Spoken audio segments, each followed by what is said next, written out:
همسوداری کردن در کره همسایه خطی اگر автомат نکنی چخیل میشه میگن که خشی همسایه نزدیک خش دورده بهتر است همین خیلی نیست تو مثال یک حادثه میشه تو خشت خبر میشه که همسایه در پیش تای خیلی باید معامله کردن در کار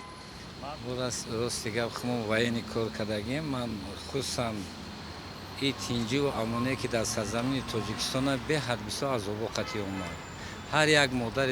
مادر تاجیک نیست که غم ندیده باشه در اشک هر یک چشمان مادر تاجیک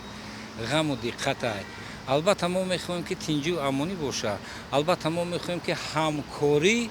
نسبت تاجیکستان و افغانستان باید باشه برای چی برای که او هم الحمدلله همشون مسلمانان برادران اهل اسلامند باید البته دوستی باشه آرامی باشه گفت که وقتی فرزند و نوسات میبینی جگرات پورا میشوه برای که او عذاب عاقبتی که ما کشیدیم خدا دشمنی ما نبینه بگذار همه وقت در چشم مادران اشک شادی باشه بگذار همه پدر مهربان جناب والی در سرور ما همه گفت که پیشوای ملت تاجیک همه وقت در بالای سر ما خدا نگهبانش باشه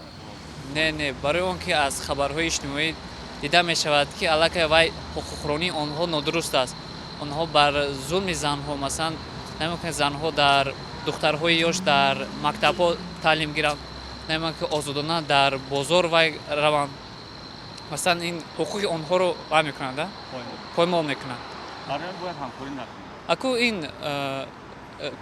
کاری حکومت است ما همچون سیدن ما مقصد ما فقط خوندن است و در حکومت خدمت کردن است ما لیکن طرفدار آن نیست خیلی همین تجارت چیزی نقض رفت آمد شود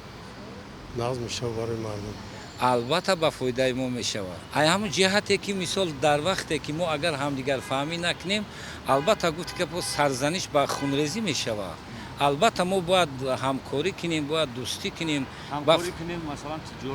تجارت همه طرفه مثال برادرای ما مثال بسیارن در اوجا مثال تاجیک زبانو بسیارن مثال ازبک زبانو بسیارن مثال دیگه ملت ها بسیارن البته همکاری خوبه با فکرم ضرورتی نداره با اون اسلام با اون درجه نشون ندادن که ما با پیروی کنیم یا همکاری کنیم اسلام مرحمت در عربستان سعودی در دیگر جا